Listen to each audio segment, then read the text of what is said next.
창세기 26장입니다. 하나님 말씀 창세기 26장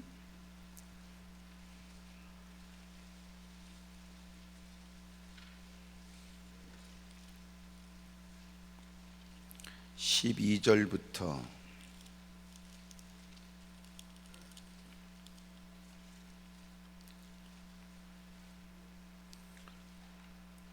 15절까지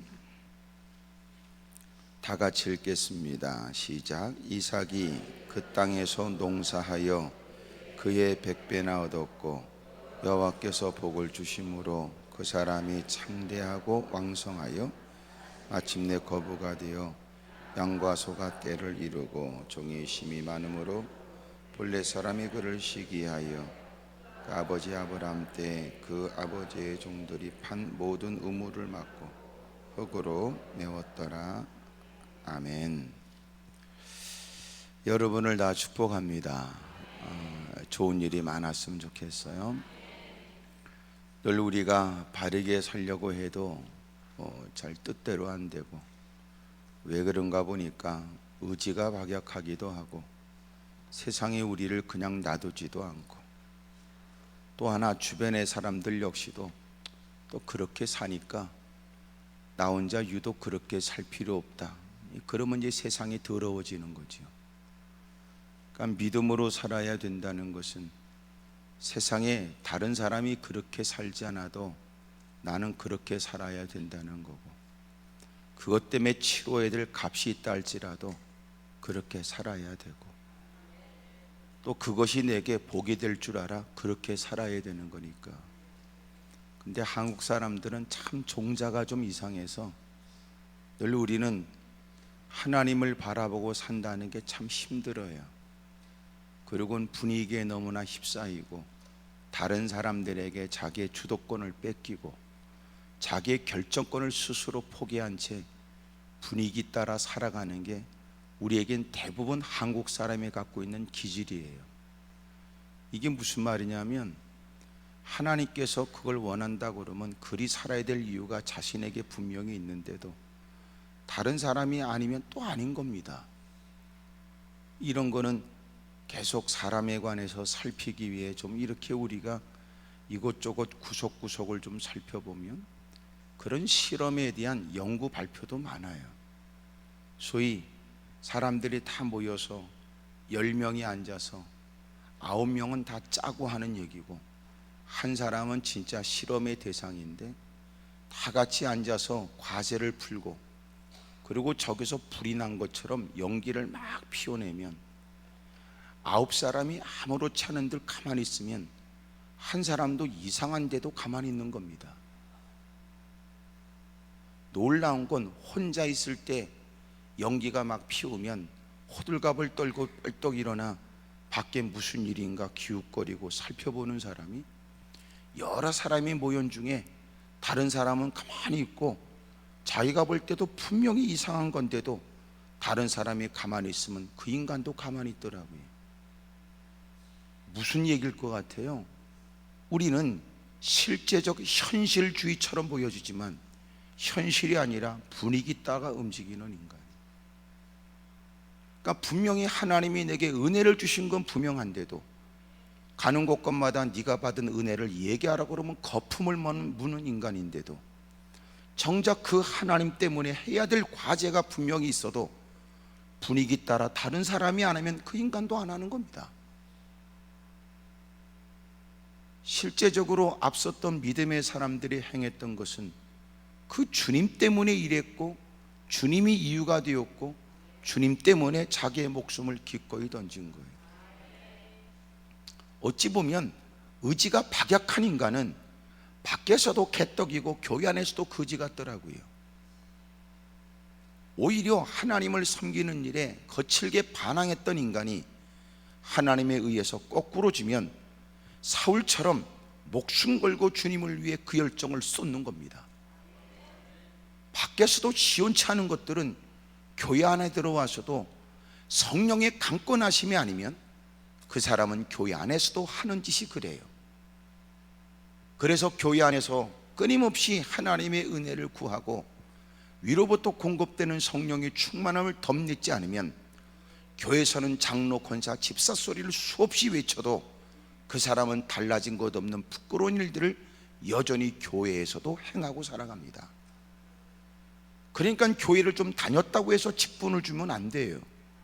만약 교회에서 그 직분의 의미가 단지 나이 퍼먹은 남자라면, 교회를 얼만큼 다닌 사람이라면 장로를 그냥 부른다, 그런 호칭제가 아니라면, 여자가 교회를 출석해 얼마 동안 교회를 다니고 나이가 60세, 65세가 어떻게 되면 호칭제로 그냥 다 권사 이렇게 부른다라고 하는 호칭제가 아니라면, 거지 같은 인생, 믿음 없는 사람, 기도에 힘쓰지도 않는, 그리고 사고와 생각이 달라지지 않는 사람을 장로나 권사나 집사나 등등의 직분을 주면 안 된단 말이에요.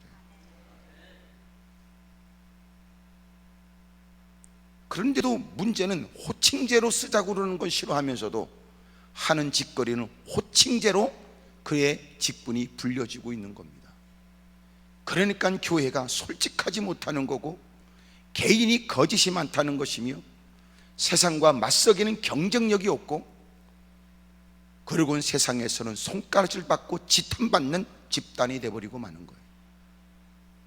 적어도 우리끼리 있으니까 얘기지, 양심이 살아있으면 내가 그만한 직분을 받기에 불려지기에는 누군가에게 덕을 보이거나 또한 누군가에게 뭔가 본이 될 만한 모습이 없다고 느껴지면 교회를 위하고 하나님을 위하여 그 직분을 내려놓고, 그리고는 그 일에 합당한 사람이 그 위치에 서서 그 일을 감당하도록 내려와야 되는데, 믿음도 거지같이 없고 일도 더럽게 안 하는 게 그 자리에선 거품 물고 거들먹거리려고 하니까 교회가 여러분 사람들에게 손가락질 받는 건 이상한 일이 아니라 당연한 일이 된 거예요. 꼭 여러분은 자기에게인 줄 알아 가만히 있는 겁니다. 거기다 사람이 더 더러워지고 못돼지는 건 뻔뻔해지는 거예요. 왜 나만 갖고 그러고, 왜 우리만 그렇게 사람들을 코너로 모나 당황스럽게 하고, 모처럼 당면한 과제가 있어 하나님께 다가온 것도 누구보다 비교된 믿음인데 이렇게 얘기하지만, 톡 깨놓고 얘기지 그게 진짜 믿음인지 형편 때문에 있는 건지 그거는 우리는 솔직하게 얘기해야지. 더 나은 믿음을 위하여 무릎을 꿇은 건지, 아니면 당면한 힘들고 어려운 문제를 빨리 해결하고자 하는 어쩔 수 없는 선택이었는지에 관해서는 솔직하게 얘기를 해야지. 그런 쪽에도 하나님이 쏘가지를 아시는 것 같았고, 주님이 이미도 이렇게 오기까지 이미 우리의 생활을 낱낱이 아시고 보셨기에, 무엇보다도 하나님 앞에 믿음 있는 척하고, 그리고 다급한 문제를 해결하겠다고 무릎 꿇은 우리에게 먼저 위선적인 것들을 먼저 들춰내시고 잘못된 것들을 지적하여 우리를 하여금 마땅히 있어야 될 자리에 있게 하시는 것이 우리를 위하시는 하나님의 조치가 아닌가 싶어서 회개하고 결단하면 복이 있지요.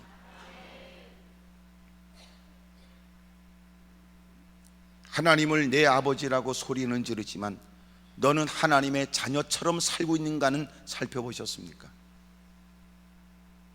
하나님은 하나님의 약속에 신실해야 된다고 목소리 높이며 부르짖고는 있으나, 너는 하나님께서 마땅히 해야 될 일들에 관해 모르는 것이 아닌데도 마땅히 하나님의 뜻을 받들고 행하고는 있습니까?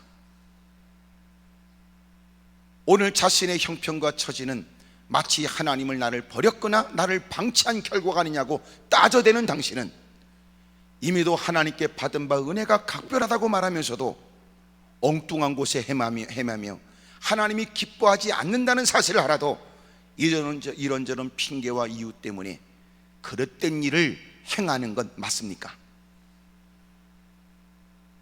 적어도 그가 하나님의 실존을 믿고 하나님이 내 기도를 듣는다고 믿는다면 주의 이름을 부르면서 먼저 자신의 죄가 깨달아져야 되고, 하나님 앞에 있다는 의식이 생기면 이미도 자기의 허물이 드러나 하나님 앞에 자백하는 게 우선일 듯한데도 인간이 뻔뻔하게 그지없는 모습으로 자기가 원하는 바는 자기 필요할 때 다급한 꼬라지에 무릎 꿇고 한마디만 외치면 하나님은 당장 나타나서 하나님은 내 모든 일들을 무조건 이루어줘야 된다고 생각하는 것은 성경적 신앙이 아니라 더러운 미신입니다. 적어도 세상 종교를 믿는 사람도 적어도 깨끗하게 바른 양심으로 살아야 된다는 것쯤은 알지만, 우리는 살아계신 하나님을 믿는다고 말하면서도 양심의 가책도 느끼지 못하거나 상식을 짓밟거나 무사람들에게 민폐를 끼치거나 바르지 못한 그릇됨을 해도 뻔뻔한 것은 어찌 그것을 신앙이라고 말하겠냔 말이에요. 기본적 소양과 인격 문제지. 적어도 오늘은 자신을 진지하게 살펴 지금 하나님께 선뜻 내놓고 하나님이 이루어 주십사 하라고 소리를 지르기 전에 적어도 내 양심에서부터 일어나는 부끄러운 것에 대한 눈물과 회개도 우리에게 있어야 합니다. 적어도 세상 속에 있다 보면 하나님에 대한 의식이 좀 부족할 수 있지만, 적어도 하나님께 예배를 드린다고 하나님께 다가왔다면 자신의 문제보다는 빛 대신 주님 앞에 드러난 자신의 때묻고 얼룩진 모습이 더 문제로 느껴져야 되는 거 맞지 않습니까?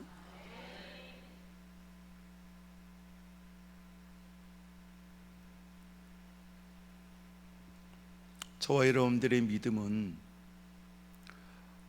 완벽할 수는 없지만 변화는 필요하다는 거예요. 변화는 그 전에 깨닫지 못한 것에 대한 화들짝 놀랄 만큼의 비로소 눈이 열려 자기의 모순과 자기의 허물을 보게 됐다든지, 사람만 의식할 수밖에 없었던 그 익숙한 공간에서 그것도 하나님이 살아계셔서 우리를 지켜보시고 우리의 믿음이 헛되지 않음을 증명해 주시는 공간이 될 수 있다고 하는 의식이 우리에게 발전적으로 있어야 되는 거 아닙니까? 우리를 단숨에 삼킬 것 같은 우는 사자처럼 달려드는 위급한 처지에도 누구보다도 견고하고 성숙한 신앙이 되어져 그들의 무력을 무력화시키고 그들의 도전을 힘없이 무산시켜버리는 능하신 하나님이 내 편에 계심에 대한 확신도 있어야 되는데, 도대체 우리는 예배 횟수는 늘어나도 달라진 게 뭐가 있고, 누구보다도 믿음 생활을 한다고 애는 쓰지만 단지 누군가에게 유난스럽게만 보여질 뿐이고 나름대로 뭔가 스스로 하고 있다는 자기 만족에 불과하지, 그것이 주님과는 무슨 관련이 있단 말입니까? 오늘은 허울 좋은 위선과 가식을 다 벗어버리고 알게 모르게 얼굴에 두껍게 쓴 가면도 벗어버리고 부족한 그대로, 연약한 그대로 진솔하고 솔직하게 자신의 부끄러움을 구하고 은혜를 구하면 하나님은 그런 그들을 내친 적이 없어요. 성경 어디에 무능하다고 주님이 우리를 내쳐버린 것이 있으며 우리가 부족하고 지혜가 없다고 주님이 버린 적이 있으십니까?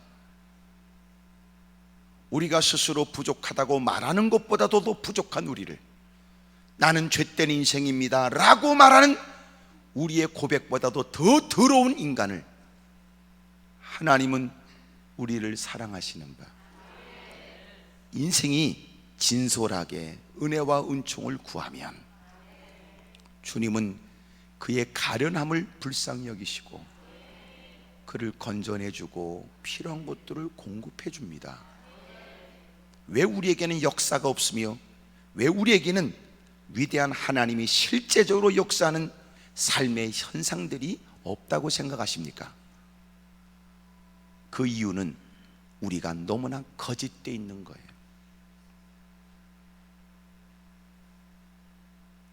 교회가 다시 일어나고 우리가 다시 가슴에 신앙 부흥이 일어나고 실추된 기독교의 명예를 다시 되찾고 하나님의 영광을 회복하는 교회가 되기 위해서는 우리에게 필요한 게 진실된 겁니다. 진실된 거. 목사라도 장로라도 권사라도 남달리 신앙 경력을 화려하게 갖고 있지만 한때는 누구 못지않은 신앙 경력이 있었다는 건 부인하고 싶진 않지만, 그러나 오늘 믿음이 좋은 건 아니고 오늘 신앙이 바른 것은 아닐 테니까, 한때 일들은 있었으나 오늘 누군가가 나를 귀하게 봐주길 원하지만 사실은 너무나 때묻고 얼룩지고 타락하고 세속화되어 있고, 마음에는 분노가 있고 마음에는 탐욕스러움이 있는 엉터리 같은 인생입니다. 어느 순간 교회를 다닌 지 얼마 안 됐을 때는 믿음은 부족해도 순수함은 있잖아요. 왜? 막연하게라도 예배 시간에는 하나님이 계시다는 두려움이라도 가졌으니까.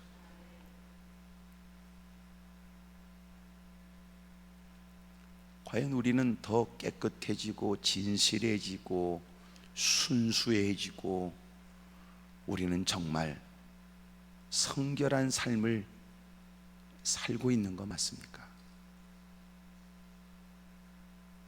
그러면서 더 놀라운 건 처음 교회를 출석했을 때에 잘 알지 못했지만 막연하게라도 갖고 있던 순수한 마음의 하나님에 대한 두려움조차도 잃어버린 사람이 되어죠.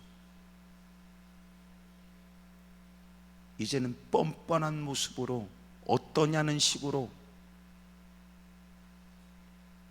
그렇게 사는 게 우리의 모습이라면, 더 많은 것을 하나님께 얻고자 하는 마음 이전에 자기의 가슴을 치며 눈물 담은 기도를 드리는 게 맞습니다. 하나님, 저 순수하게 주님이 좋으면 저도 좋다고 동의했던 때가 있고, 주님이 결정하신 것은 내 결정보다도 더 바르습니다 라고 주장했던 때도 있었고, 주님이 원하신다면 나도 그것을 좋게 여기며 순종하며 살겠다고 했던 그때도 여러분은 한때 있었을 거라고 생각이 되지만, 지금은 그런지 물음표 100개.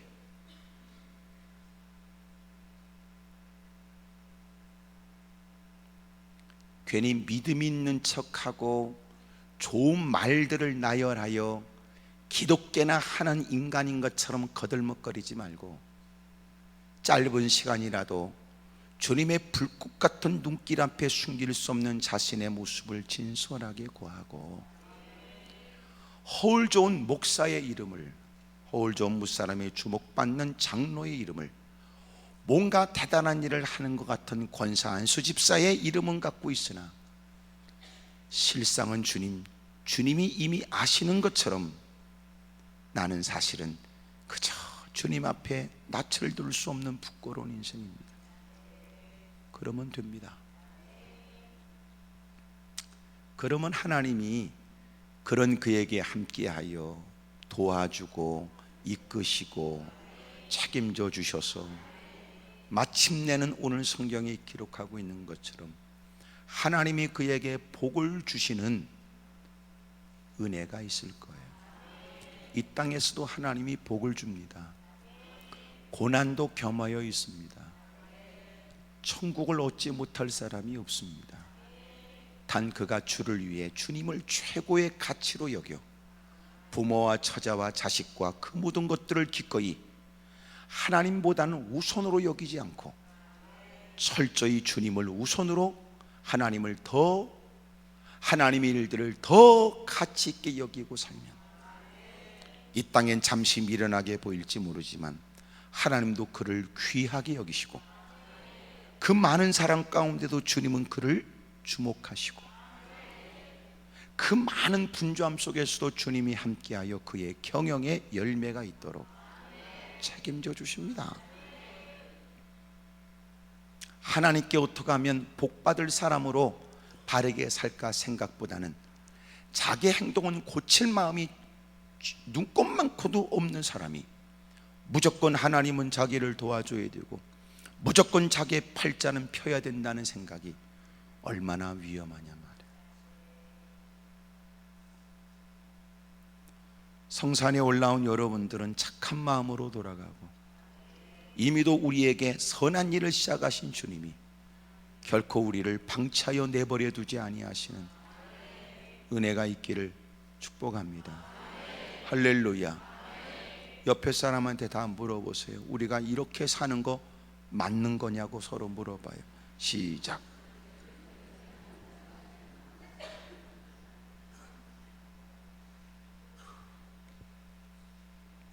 아브라함 때에도 그랬거니와 이삭 때에도 흉년이 들게 되었습니다. 하나님께서 그에게 애굽으로는 내려가지 말라 그러고 하나님이 원하는 가나안 땅에 거하라고 말씀하지요. 당장 보여지는 현실은 하나님의 말씀과 부딪히는 것 같았습니다. 왜냐하면 내 눈에 펼쳐진 푸른 초장이 있는데 왜 뭔가 내일이 암담하게 느껴지는 그곳에 있어야 되는지에 대하여 자신에게도 감각이 있고 살아온 세월만큼의 경험도 있는데 때로는 하나님은 경험과 대치되고 보여지는 현실과는 전혀 다른 하나님께서 우리에게 지시할 때도 있거든요. 언제나 우리가 착각하는 거예요. 창세기에 특별히 에덴 동산에서부터 죄가 들어옴으로 나타나진 현상은 옳고 그름에 대한 모든 중심이 내가 돼버린 겁니다. 가장 더러운 죄악의 결정적인 결과의 모습은 옳고 그름이 지한테 있다고 생각합니다. 네 따위가 뭔데 네가 결정하는 게 좋고 네 따위가 뭔데 네가 싫은 것은 잘못된 것이냐 그 말이에요. 네 따위가 뭔데 감히. 옳고 그름은 내게 있는 게 아니거든요. 선악과를 따먹게 되면서 옳고 그름을 자기가 주장할 수 있다고 생각했고 꼬드김에 선악과를 퍼먹게 되잖아요. 하여튼 독한 게 여자였습니다. 그리고 등신 쪼다 같은 게 남자였고요. 똑같이 죄를 진 거지요. 죄가 들어옴으로 인생들에게 나타나지는 현상은 모든 게 자기의 중심이 되어버린 거예요. 건방다구지게 지가 좋은 것은 좋은 것이고 지가 싫은 것은 잘못됐다고 여기는 겁니다. 각양의 핑계도 많습니다. 살았던 삶의 연륜을 얘기하지만 개떡이나 인간이 갖고 있는 인생 연륜을 100년을 200년을 보냈다고 해도 네가 어떻게 네가 경험한 것으로 가지고 다른 사람을 논할 수 있단 말입니까? 한때 한국에 물난리가 났을 때 연세가 거반 70 되신 분이 갑자기 자기 집이 무너진다고 속히 나오라고 하는 얘기에 급한 얘기에 집에서 입고 있었던 반팔 천이 빠지 하나 입고 얼른 튀어나왔는데 그 급류에 그 집이 떠내려갔습니다. 뉴스에서 인터뷰하면서 그분이 그러더라고요. 자기가 거반 70평생을 살았지만 그런 일이 처음이라네. 70을 살아도 늘 오늘 사는 것은 전혀 예기치 못한 새로운 일을 만나는 겁니다. 자기 개인사에도 예기치 못한 일이 있는데 어떻게 남의 일에 관해서 자신의 경험은 얘기할 수 있으나 이것이 옳다 저것이 바르지 않다는 말을 어떻게 쉽게 할 수 있단 말입니까? 세상은 옛날에는 10년이 돼야 세상이 바꿔지지만 지금은 세상이 워낙 하루가 다르게 분초가 다르게 달라지고 있으니 10년이 아니라 하룻밤 지나면 국제정세가 달라져 있고 하룻밤 지나면 세상이 달라져 있는 겁니다.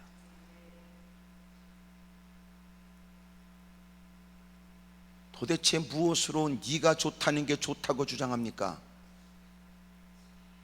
무슨 근거로 당신이 말하는 것이 맞다고 주장합니까?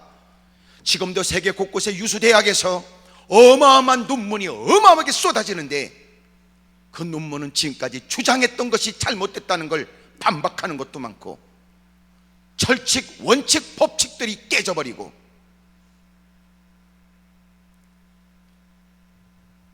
그래서 사람이 가장 현명한 사람이 뭐냐 하면 전제 조건을 내가 알기에는 이 말이 바른 말이고요, 내가 짧은 인생 살아가면서 내 경험에 의하면 이 말은 틀린 말은 아닐 수 있지만, 너도 그렇게 해야 된다, 이것은 대단히 위험한 망언이란 말이에요. 쉽게 말하면 옛날에는 의사, 변호사 하면 대단한 위치에서 돈을 팍팍 버는 줄 알았는데, 지금 변호사들 중에도 신용불량자도 있다는데, 의사들도 여러분 먹고 살기가 쉽지 않은 사람도 있다는데, 앞으로 여러분 세월이 지나가면서 유망 직종이 달라졌는데, 세상이 이렇게 달라지고 있는데요, 뭐 때문에 네가 좋다는 것이 좋다고 주장하며 네가 싫은 것은 잘못됐다고 말하는 이런 오만함은 아직도 버리지 못한 이유가 어디 있습니까? 보여주는 현실이 어찌 다합니까? 현실은 현실이지만 현실 위에 존재하는 것이 진리거든요. 현실대로 되는 게 아니라, 꼬라지대로 되는 게 아니라, 손에 쥐고 있는 소유대로 되는 게 아니라, 사례 걸다여 배운 학식대로 되는 게 아니라 진리대로 된다는 거예요. 우리의 신앙은 현실을 부정하지 않습니다. 우리는 하나님을 믿는 거지요. 의사의 말을 무시하지 않습니다. 하지만 우리는 의사의 말로 결론을 내리지 않습니다. 전문가의 조언에도 귀를 기울입니다. 하지만 그것 때문에 절망하지 않습니다. 왜냐하면 우리의 삶의 모든 것들은 하나님 손에 있다고 믿기 때문에 그렇습니다. 세상에 길이 없어도 다가와 예배를 존중히 여깁니다. 이유가 뭐냐면 현실 위에 진리가 존재하기 때문에 그렇습니다. 좋다고 하지만 좋지 않으며 끝이라고 말하지만 끝이 아닐 수 있습니다. 우리는 모든 일들의 귀를 열어 인격적으로 사람들과 좋은 관계를 맺고 그들의 조언을 고맙게 받고 그들이 하는 격려도 감사함으로 받지만, 그러나 우리는 하나님 앞에서 결정을 합니다. 하나님이 아닌 것은 아니기 때문이며 주님이 옳다는 것은 옳기 때문에 그렇습니다. 이삭은 아버지 때도 그랬거니와 그에게도 있게 된 흉년의 일을 만나 하나님이 그에게 들려주는 음성을 들었습니다.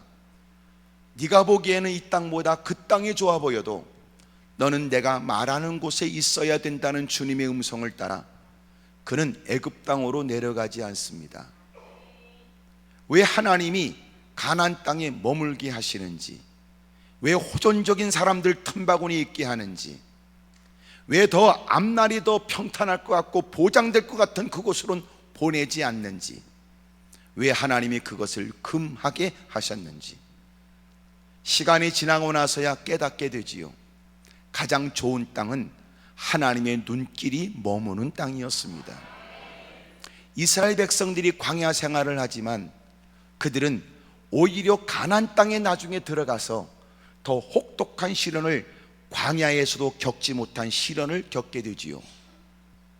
왜냐하면 광야는 뭔가 보장이 안 되는 땅인 듯 보여지고 그것은 우리가 거할 튼튼한 거주지가 없고 많은 것들을 재워놓을 만한 창고도 없으며 씨를 뿌리거나 파종해서 거둘 만한 땅은 없었으나, 놀라운 건 그것은 하나님이 함께하고 책임져 주는 땅이었으니 하나님은 날마다 이슬처럼 만나가 있게 하고 동풍을 불어서 메추라기 때로 그들이 먹고 싶어하는 고기도 먹여주었으며 불 구름 기둥으로 그들을 인도했고 뜨거운 떼약볕 밑에 구름으로 주님은 그들을 도우셨고 추위에 벌벌 떠는 깊은 밤에는 불기둥으로 그들을 도왔으며, 여러분 목이 가를 때는 반석을 쳐서 그들로 하여금 가람목을 죽이기도 했고, 어렵고 힘든 위기의 때는 하나님이 초자연적인 하나님의 능력으로 보호해 주었으니 그들의 신발은 헤어지지 않았으며 옷 역시 그래했고 필요한 것들을 부족함이 없도록 책임져 주셨거든요. 중요한 건 어느 땅이냐가 아니라 그것이 주님이 함께하는 땅이냐, 이게 더 중요했단 말이에요. 그런데 우리는 잘 속지요. 월급 많이 주면 좋은 곳인 줄 아네. 그래. 사람들이 꿈의 직장이라고 말하는 삼성이 돈을 많이 준대요. 우리끼리 있으니까 얘기지, 돈을 그냥 많이 주겠습니까? 그러니까 그렇게 좋은 직장 다녀도 어떤 사람은 연봉이 여러분 그렇게 많고 자기 개인 재산이 몇십억인데도 스스로 여러분 자살을 했더라고. 왜 그럴까요? 돈을 그냥 줍니까? 성과가 없으면 그만큼 혹독한 결과를 책임져야 되는 거예요. 월급이 그렇게 많지 않은 데는 그렇게 혹독하게 여러분 안 하는 것 같더라니요. 그러니까 시원치 않은 것도 아직도 붙어 있지.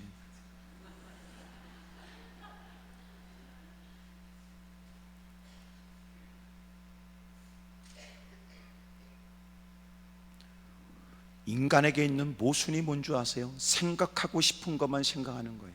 월급 많이 받는 거, 등신 쪼다. 너는 네가 받는 것만 생각하지 돈을 그냥 주냐? 그만큼 너에게 많은 것을 요구한다고는 생각 안 했어. 참 사람이 멍청하더라고. 사람들은 그래서요, 생각하고 싶은 것만 생각하고 지가 보고 싶은 것만 보고 산다는 거예요. 그래서 멍청하고 쪼다 같은 우리를 주님이 간섭하지 않으면 과연 우리는 그 못된 성품에 벌써 눈매도 보통이 아닌, 그래서 쏘가지도 보통이 아닐 것 같은 여러분이 이 자리에 있는 게 자발적이라고 생각하십니까? 하나님이 이모저모로 간섭하신 결과일 뿐이에요. 상처투성이로 무릎은 꿇었으나 하나님의 은혜를 먼저 고백하지 않을 수 없는 게 우리지요.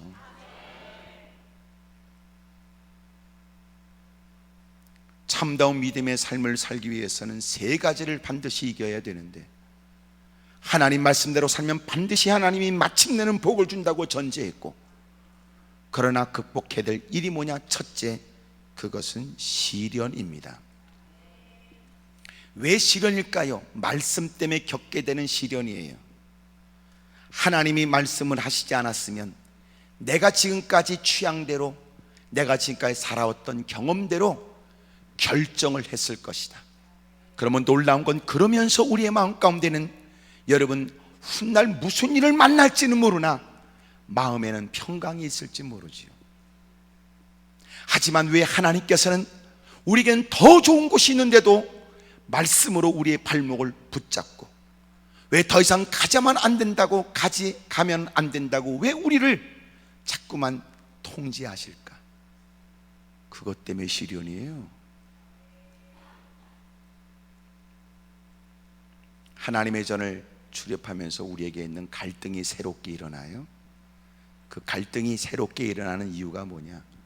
네 맘대로 살으라 그러면요, 갈등 없어요. 우리는 왜 갈등이 생겨요? 이리 갈까 저리 갈까, 차라리 팍 돌아갈까, 삼각지에 있으니까 그러지. 주일날 되면 갈똥말똥하니까 그게 힘들지. 유혹하는 손짓은 매력이 있고, 우리에게는 여전히도 정욕적이고 여전히 우리는 탐욕적인 존재니까 눈에 보여줘 손만 뻗으면 내 것으로 만들 수 있다고 느껴지는 그 어떤 것이 하나님의 말씀을 통제받는다는 것이 괴로운 거예요. 손만 뻗으면 내 것 될 것 같지. 그래서 착각하여 달러빚이라도 내자 그러고 미친 듯 몸부림치다가 다 털어먹는 겁니다. 달콤한 제안에 사기당하여 지금까지 악착같이 모았던 걸 일순간 털어버리는 겁니다. 똑똑하고 잘난 체 하다가 사기꾼들이 보통 머리가 아니거든요. 그러니까 벌써 돈에 눈이 먼 사람들은 꼴깍 넘어가지요. 시간이 지나서 보면 어떻게 그런 말에 속았는지 몰라. 다 탐욕이 우리의 눈을 가리고 욕심이 우리의 귀를 막아버리면 그 유치한 얘기에도 사람들은 마음을 뺏겨버리는 거거든요. 그런 중에 그 길을 가면 안 된다고 느껴져 목에 핏발이 서도록 목사가 얘기를 하고, 정 지켜볼 수 없다 싶어서 방문을 하여 신방하여 그러면 안 된다고 그러고, 전화통을 붙들고 집사님 다시 한번 생각하라고 말하면 인간이 얼마나 못됐는지 죄 짓는 일에는요 자기 감정에는 충실해도 하나님의 말씀에 대한 권면은 순식간에 묵살해버리는 겁니다. 그래도 안 된다 싶어서 자꾸 충거리면 그것이 자신을 왜 괴롭게 하냐고 앙칼진 목소리를 내뱉는다. 그러나 그것이 만약 당신에게 있는 현실보다 더 큰 시련이라고 느껴진다면 그런 시련도 이기세요. 하나님 말씀을 생명줄처럼 붙잡고 하나님 말씀을 절대적인 말씀으로 확신하여, 근데 희한하지, 그 갈등과 시련을 이겨내기는 어려울 듯한데 이기기만 하면 자기가 왜 그런 일에 갈등했는지 후회스럽다는 거예요.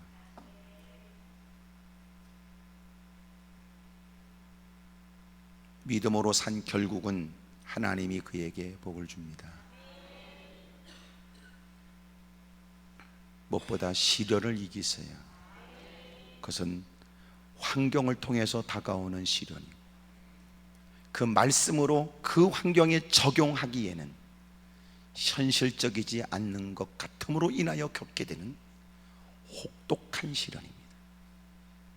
하지만 그 시련을 딱 극복하면 내가 어쩌다가 그런 것 때문에 갈등했는가 생각이 들 만큼 아무것도 아닌 일인데, 아무것도 아닌 일인데, 나는 여러분들이 시련을 이기길 바라요.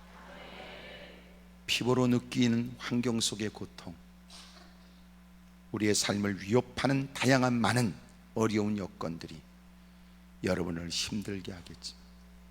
더더욱 그럼에도 불구하고 현실로 살기보다는 말씀으로 살아야 된다는 하나님 말씀이 엎친 데 덮친 격으로도 어려움을 줄지도 모르지만 그를 딱 뛰어넘으면 하나님의 놀라운 일이 예비되어 있을 거예요. 벽 하나 사이에 놀라운 일이 벌어질 수 있잖아요. 문 하나 사이에 인생이 달라질 수 있고, 전화 한 통화에 삶은 반전될 수도 있고, 오늘 끝이라고 생각하는 당신, 오늘 하나님 말씀을 적용하기에는 나에게는 쉽지 않다, 어렵다고만 생각하는 여러분, 환경과 그리고 말씀에 의한 그 갈등을 뛰어넘게 되기를 축복합니다. 할렐루야. 막연한 이상, 막연한 야망, 현실, 거기다 하나님께서 우리에게는 추상적이고 막연한 것 같이 들려주시는 하나님의 말씀, 그는 혼란 속에 빠져 있는 것 같다. 혼란 속에 빠지지 말아라. 당신이 목숨 걸고 붙잡아야 될 것은 말씀일 테니까.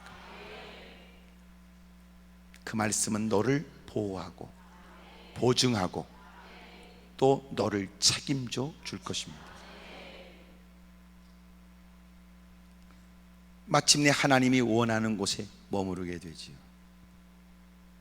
두 번째로 극복해야 될 게 뭐라고 생각하세요? 시험입니다. 시련은 환경과 말씀의 갈등 속에서 겪게 되는 일이라면, 시험은 내 마음 가운데 일어난 두려움에 대한 것입니다. 이삭은 하나님이 원하는 곳에 머물게 되지만 안타깝게도 그 그랄 땅에 거하며 사람들이 자기의 아리따운 아내를 범하기 위해 자기도 죽일 수 있다고 하는 두려움이 아버지 때에도 그랬던 것처럼 아들인 이삭도 그랬습니다. 그리고는 자기 아내에게 당신은 본래 나의 누이였으니 그러므로 당신은 나를 남편이라고 말하지 말고 오빠라고 해라. 그래서 그때부터 남편을 오빠라고 부르기 시작했지. 그래서 너는 나를 오빠라고 해라. 사람들에게 소개할 때는 자기 누이라고 얘기했고 부를 때도 오빠 그랬는데, 어느 날 아비멜렉이 성중에서 이렇게 보니까 특별히 그곳에 살겠다고 다가온 낯선 사람, 이방인에 관해 주목하여 살펴본 즉 서로가 껴안는 모습은 누이와 오빠의 관계가 아닌 그 관계로서는 할 수 없는 애정 표현이었습니다. 그러곤 그를 부르게 되지요. 너희들의 사이가 뭐냐? 드디어 마침내 고백을 했습니다. 너희가 그렇게 서로가 두려움 때문이라 할지라도 뱉은 말 때문에 누군가가 착각하거나 누군가가 죄를 범할 수 있었을 것이다. 여러분, 그를 추궁하고 마침내 하나님이 역사하신 것이겠지, 주님이 원하시는 곳에 있는 그에게 아비멜렉의 마음을 움직여 공포하여 대놓고 이 가정은 우리 더불어 살겠다고 다가온 사람이니 이 사람이 갖고 있는 마음의 두려움이 결코 어찌 보면 입장을 바꿔 생각하면 이해가 된다. 누구든지 이 가정을 해하지 말아라. 그리고 공식적으로 사람들에게 알려 이 가정이 평안하게 그곳에 머물도록 만들어 준 거예요. 우리가 극복해야 될 일이 뭡니까? 여러분, 시련, 외적으로 다가온 어려움도 이겨야 되고, 또 하나는 내 스스로 갖는 두려움입니다. 두려움. 나는 여러분의 마음 가운데 두려움이 없길 바라요. 하지만 두려움이 있다는 걸, 그 두려움에 관해선 주님은 책망하지 않습니다. 단 우리를 격려하고 독려하지요. 너는 두려워하지 말거라.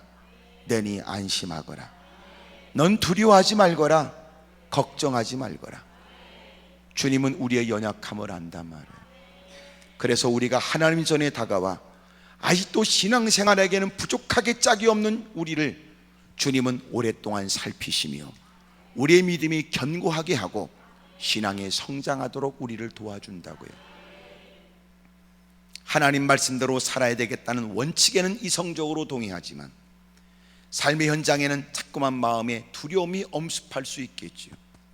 그래서 우리는 예배 자리에서 두 주먹 불끈 쥐고 결심도 대빵 잘하지만 삶의 현장에 돌아가면 달라진 게 대빵 없는 겁니다. 어느 순간 그에게도 서서히 변화가 일어나겠지요. 10가지는 내가 다 고칠 수 없다면 한 가지라도 고쳐봐야 되겠다.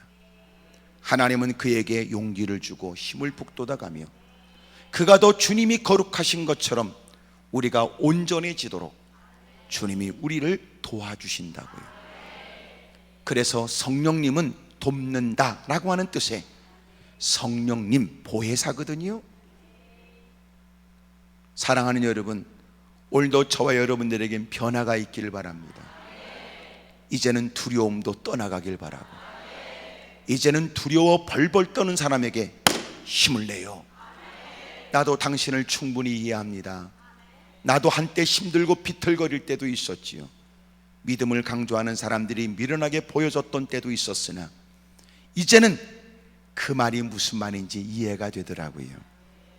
이제는 내가 당신을 도울 때가 된 것 같습니다. 힘을 내십시오. 용기를 내십시오. 저와 여러분도 그렇게 성숙되기를 축복해요. 하나님, 나도 내 마음에 있는 이 시험을 이기게 해주세요. 여러분, 두려운 마음 말이에요. 그러니까 뭐 이 자리에서야 여러분 뭘 못하겠어요. 그놈도 뛰어넘고 그 일도 뛰어넘고 어떤 도전이 다가와도 다 이길 것처럼 악을 쓰고 뭐 할렐루야 믿습니다, 낮아야 얻었고 너져야 얻었다고 그러고 다 여러분 손뼉을 후려패가면서 부들부들 떨지만 집구석 가면 달라진 거 아무것도 없다. 왜냐하면 다짐했던 바 그 인간 화상만 보면 생각이 달라지고 지옥같이 느껴지는 그 삶의 현장으로 돌아가면 다음부터 하지, 그리고 또 달라진 것 없으니 그런 세월을 몇 년, 십수년, 몇십 년을 보내고 있는 거 아니냐. 나이만 퍼먹고 직분만 갖고 개폰만 잡을 뿐이지 달라진 건 뭐가 있냐. 꼭 여러분은 관련된 얘기를 하면 꼭 모른 채 하고 못 들은 것처럼 땅만 쳐다보거나 다른 데만 쳐다보는 사람. 마침내 하나님은 은혜를 베풀고 복을 주는데 극복해야 될 것은 시련이며 또 하나는 시험입니다. 여러분 마음에 웅크리고 있는 두려움이 결정적 순간에는 우리를 삼켜버리려고 할 거리요. 오늘 절대적인 주님에 대한 신뢰로 두려움을 삼켜버리십시오. 세상에 두렵지 않은 사람은 없고요, 두려움을 이기고 극복할 뿐이라는 거예요. 우리 주변에 겁없는 사람도 있는 것 같잖아요. 겁없는 사람이 없대. 겉으로는 막 겁없는 채 해도 집에 가면 긴 한숨을 토한대. 들킬까봐 혼났다고. 자기의 두려워하는 속내를 들킬까봐 걱정했다는. 여러분, 사람이 겁없는 사람이 없대요. 단지 두려움을 누가 극복하느냐는 거예요. 여러분, 우리가 이 자리에서 보이는 대단한 열의의 찬 모습은 저는 진작부터 믿질 않았습니다. 그래서 제가 싸납게 얘기하는 건, 이 자리에 있는 모습이 대단한 신앙의 모습인 것처럼 보이지만 하나님의 진작 저로 하여금 눈을 확 열게 하여 이 큰 눈에 여러분의 실상 믿음이 좋은 게 아니라는 걸 진작 알게 하심으로 여러분은 스스로 자백하거나 고백하기 어려운 그 일에 내가 미리 하나님이 주신 은혜로 잔말 말고 지금 이 자리에서의 자신의 모습으로 착각하지 말고 삶의 현장에서 이기는 자가 되도록 제가 때로는 좀 여러분들에게 그렇게 다루거나 거칠게 여러분을 몰아세우는 거예요. 중요한 건 뭐예요? 여러분은 곧 돌아가게 될 현장에 이겨야 되는 거 아닙니까? 올라올 때마다 새로운 기도의 제목이 있고 올라올 때마다 하나님께서 베푸신 은혜를 고백하며 감사할 수 있게 되기를 주의 이름으로 축복합니다. 옆에 사람한테 물어봐요. 그쪽은 무슨 일 때문에 오셨는지 물어. 시작. 확실한 건 올라올 수밖에 없는 일일 거라고 생각이 돼. 말하지 않는 건 네가 알아서 뭘 하겠냐는 뜻이고, 그래도 여전히 이 자리에 있는 걸 보면 문제가 한두 가지는 아닌 모양입니다. 원컨대 여러분의 모든 기도의 제목들이 이루어졌으면 좋겠어요. 시련을 이겨야 되고 또 하나는 시험도 이겨야 됩니다. 마침내 하나님께서 복을 주셔서 거부가 되었고 양과 소가 때를 이루어 종이 힘이 많으므로 블레 사람이 그를 시기하게 됐다고 하니까 세 번째는 시기도 이겨야 됩니다. 하기사 누군가에게는 아직 이것은 요원한 말일 거야. 왜냐하면 당장은 내 코가 석자니까 누군가 나를 시기하긴커녕 오히려 지금 누군가가 나를 동정하고 있다. 그러나 만약 시련을 말씀으로 이겨내고 시험을 믿음으로 극복하고 그러면 하나님이 마침내 복을 주실 터인데, 그런 중에도 이제는 시기를 이겨낼 수 있기를 바라요. 사람들은 시기하지요. 같은 때 예수를 믿어 교회를 출석해도 누군가가 하나님의 각별한 은혜가 있게 되면 두 사람의 사이는 멀어지게 됩니다. 똑같이 의도 터지고 깨지고 오그라졌을 때는 동병상련이지만 누군가가 각별한 하나님의 은혜를 받게 되면 은혜를 받지 못한 채 여전히도 하나님께 눈물을 쏟는 누구와 하나님의 각별한 은혜를 받는 사람은 서로가 가는 길이 갈라지게 되어 있다고요. 왜냐하면 이미도 하나님 앞에 눈물 쏟아들 아직도 기도의 제목이 산적하고 응답받을 일이 많으나 하나님의 응답을 받지 못한 사람이 하나님 앞에 더 마음이 괴롭고 그 사람 바라보면 마음이 불편한 거거든. 그게 인간이더라고. 그래서 어둠의 세력은 어렵고 곤고한 중에 우리를 짓밟아 버리기도 하지만, 시기를 통하여 관계를 훼손케 하고, 시기를 통하여 마침내 하나님 앞에 마땅히 해야 될 일들을 망각하도록 만듭니다. 그러므로 우리는 시련도 이겨야 되고 개인적인 시험도 이겨야 되며, 더 놀라운 사실은 내 주변에 생각지 못한 사람들이 적으로 일어나게 되는 거예요.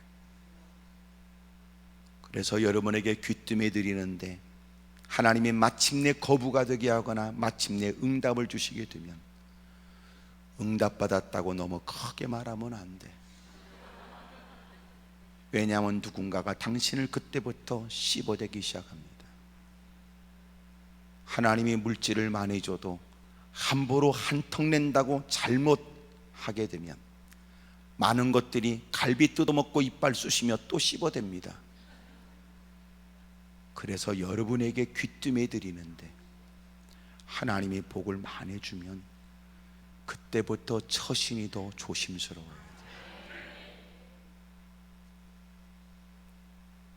그렇지 않으면 교회 안에서조차 시기가 많고 가까운 사람들조차 관계가 멀어지게 되고, 나를 잘 안다는 것들이 나를 씹어댄다.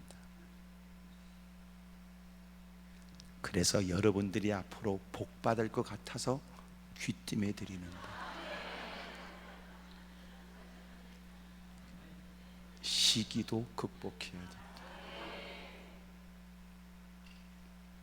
여러분, 시련도 이겨야 되고 개인적 시험도 이겨야 되며 시기도 이겨야 된다.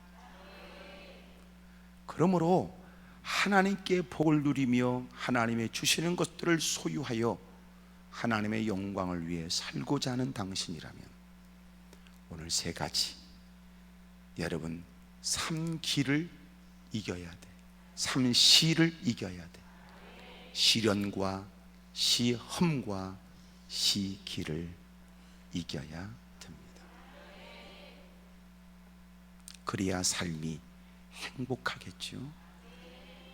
여러분들에겐 좋은 일이 있길 바라요. 시기를 이기고 다투지 않고 그들이 중요한 우물을 메꾸면 또 옮겨가고 또 옮겨가고 또 옮겨가고 또 옮겨가고. 여러분도 아멘이 점점 줄어드는 거 보면 여러분도 인내가 바닥이 나는데, 실제적으로 그 어렵고 힘든 일들을 절박하게 현실에서 만나는 그들이 견뎌내기는 얼마나 어려웠겠어요. 근데 마침내 아비멜렉이 쫓아와, 이제 보니까 네가 믿는 하나님이 너와 함께 하는구나. 그리고 스스로 화치를 청한 겁니다. 사랑하는 여러분, 저와 여러분도 시기를 극복하며 그들도 그의 목소리로 내가 잘못했다, 정말 너는 하나님께 복을 받은 자고 내가 너와 좋은 관계를 맺지 않으면 내게 유익이 없을 것 같다. 여러분, 그런 은혜도 있기를 축복합니다. 할렐루야. 그래서 삼시를 이기세요. 그래야 복이 있다고. 제일 먼저 뭐라고요? 여러분, 시련을 이겨야 됩니다. 환경을 통해서 다가오는 거예요. 두 번째, 쏘가지에 일어나는 거예요.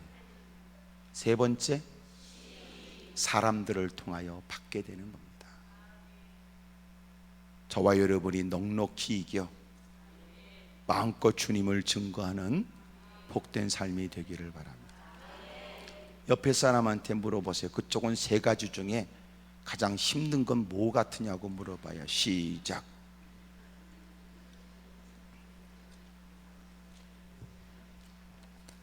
뭘 세 가지 중에 고르겠어요? 세 가지가 다 어렵지. 무릎을 꿇겠습니다. 두 손을 가슴에 얹지요. 할 수 있거든 말입니다.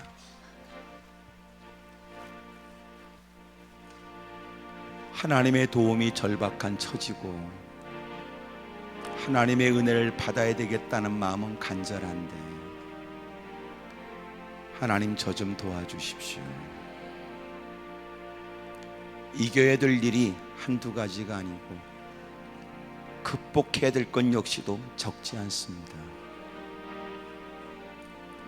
하나님, 말씀은 들었으나 극복하기 쉽지 않은 현실에 관해 이겨낼 수 있도록 도와주십시오. 환경은 이겨낸 것 같으나 내 마음에 엄습하는 두려움은 우리를 죽은 자처럼 만들기도 합니다.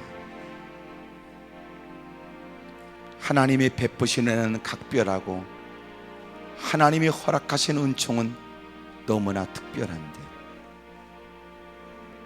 문제는 시기를 이겨내기가 어려운 거지. 오른손을 높이 들겠습니다. 왼손을 가슴에 얹지요. 하나님 저 좀 도와주세요. 제게 은혜를 주십시오. 두 손을 높이 들겠습니다. 우리 큰 목소리로 주님을 크게 세 번 부르고 통성으로 간절히 기도하겠습니다. 주여